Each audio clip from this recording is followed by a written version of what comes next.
Doctor Bhimrao Ramji Ambedkar यांच्या विचारांनी प्रेरित होऊन नागपूर येथील डॉक्टर बाबासाहेब आंबेडकर संशोधन व प्रशिक्षण संस्था बार्टीमध्ये आज बुद्ध जयंतीनिमित्त एक अर्थपूर्ण आणि प्रेरणादायी कार्यक्रम साजरा करण्यात आला.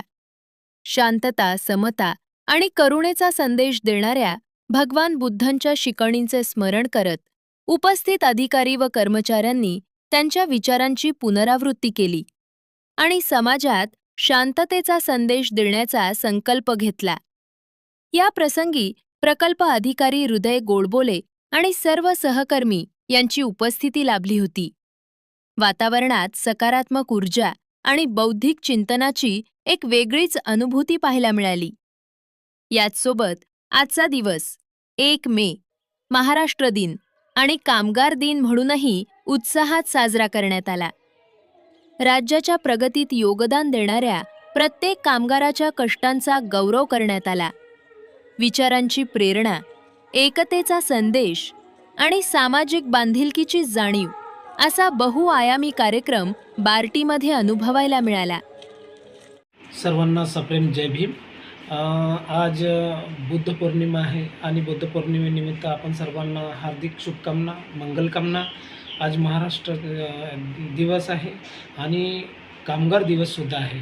या निमित्तानं मी सर्वांना शुभेच्छा देतो. बार्टीचा प्रकल्प अधिकारी या नात्याने मी सर्वांना आवाहन करतो की बार्टी थ्रू जे MPSCच्या मुख्य परीक्षेसाठी जे निघालेलं आहे जाहिरातीनुसार, तर अनुसूचित जातीतील विद्यार्थ्यांनी, महाराष्ट्रातील अनुसूचित जातीतील विद्यार्थ्यांनी याचा नक्की लाभ घ्यावा.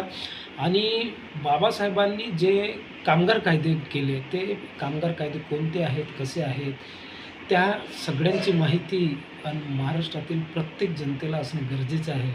काही लोक आजही बाबासाहेब समजू शकले नाही याची शोकांतिका आहे.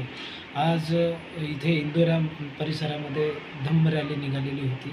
धम्म रॅलीला अभिवादन करण्यात आले, भंतेजी होते. आणि इतिहासात पहिल्यांदा अशी ही वेळ झाली की कामगार दिवस 1 मे महाराष्ट्र दिन आणि हे बुद्ध पौर्णिमा एकत्रित आली आहे.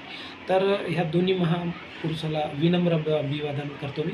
प्रादेशिक कार्यालय बार्टी नागपूरच्या वतीने अभिवादन करण्यात आलं बुद्ध जयंतीचं.